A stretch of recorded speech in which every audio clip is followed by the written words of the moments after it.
So you want healthy, you want easy, and you want simple, all on a budget. Well, I got you today. We're gonna go through making a sheet pan meal. Chicken thighs, onion, zucchini, sweet potato, and some avocado oil and seasonings to top it off. And we're gonna make a sheet pan meal today. So let's hop into it, creating a healthy, super simple, easy, low-cost meal, and it costs less than $5 per serving, so it's perfect for a weeknight family meal or meal prep for the week. So let's hop right into the video.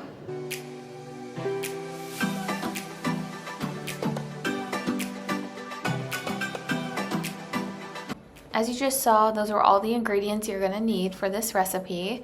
And then all I'm gonna do is preheat the oven to 425, get that started as I start prepping the ingredients. First, I'm gonna start with chopping a sweet potato, and I have been loving chopping the sweet potatoes into sweet potato rounds at first. And so for this specific sheet pan meal, I'm gonna slice it into the rounds, and then eventually I'm gonna spin them over and chop them a few different ways so they're more like cubes, like sweet potato cubes. The key here, before even going into chopping these sweet potatoes up, I usually like to give them a good vinegar rinse. So all I do is mix like 1-to-1 ratio of vinegar and water, and I put that in a glass spray bottle, and I'll spray down the sweet potatoes before I go into prepping it to kind of give it a good wash on the skin, because I'm keeping the skin on while it's roasting. A quick tip here for you guys is that the skin actually holds the fiber of the sweet potato. Most of the fiber is in the skin, so we want to keep that on so that we're getting that benefit from the fiber. And so I'm just going to continue chopping these sweet potatoes, throwing them in this bowl for later, dumping them out onto the sheet pan, and making sure that they are ready to go. Next, I'm going to get into the zucchini, and all I'm doing is I like to take the zucchini and slice it in half.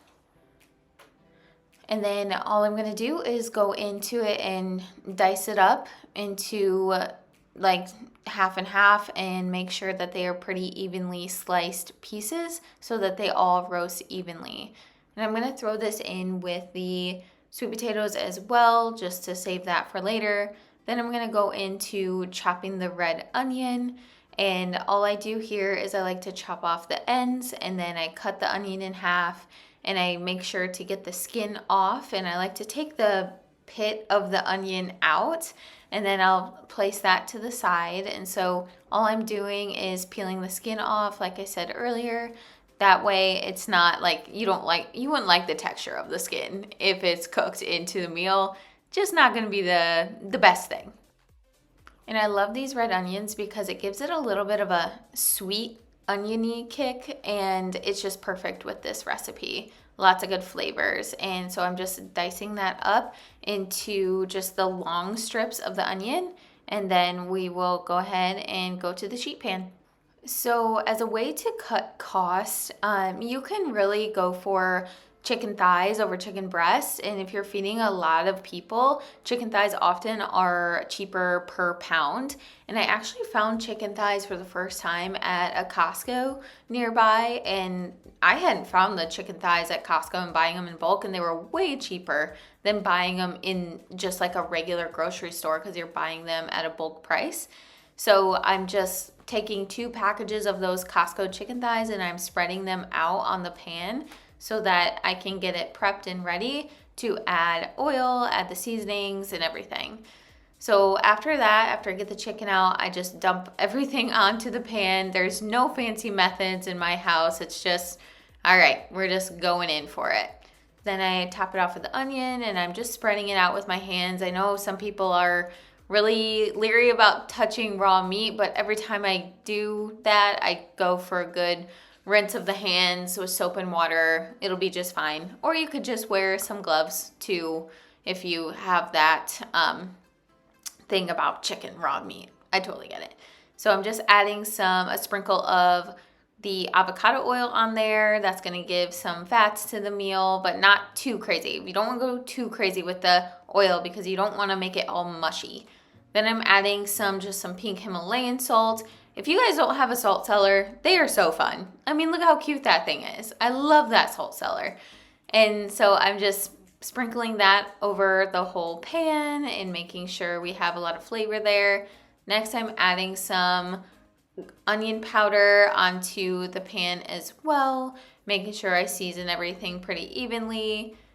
And then next I have the seasoned salt or the seasoned pepper, excuse me, that I've been loving, and adds really great flavor and a little kick of pepper into the meal with some other spices in there. And last but not least, I'm adding some garlic powder into the meal. And you guys, you can really go crazy with the herbs and spices, because whatever your flavor profile, you might need a little bit more, a little bit less.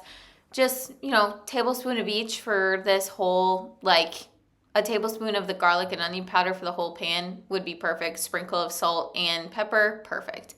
So then I'm going to enter it in the oven, and I'm going to let that roast. And I let the sheet pan roast for about 20 minutes before I'm going to take it out real quick, and I'm going to put it on top of the oven, and then I will eventually get some tongs out and I'll just kind of flip the chicken over. If you had a spatula, you could just start stirring things around.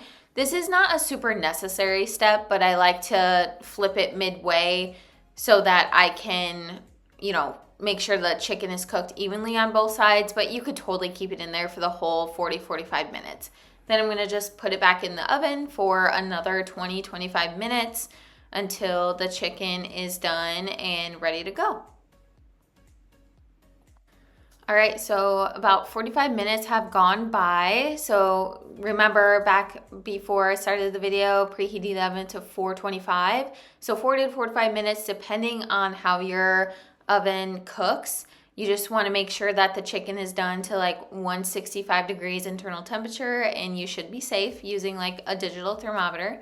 And look at that. That's a super easy cheap pan meal that you could just throw in the oven and do what you need to do, laundry, feed other kids, or get kids going. And so how I plate this in a balanced manner is I'm going to put at least, 5 to 6 ounces of a chicken thigh on the plate.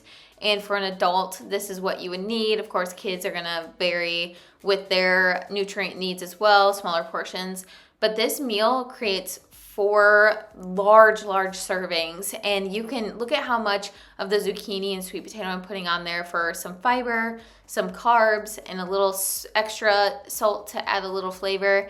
And there you have it, a very balanced meal. In addition, you could make is if you wanted more fat, add some avocado on top, but it's as simple as that. Thanks for watching.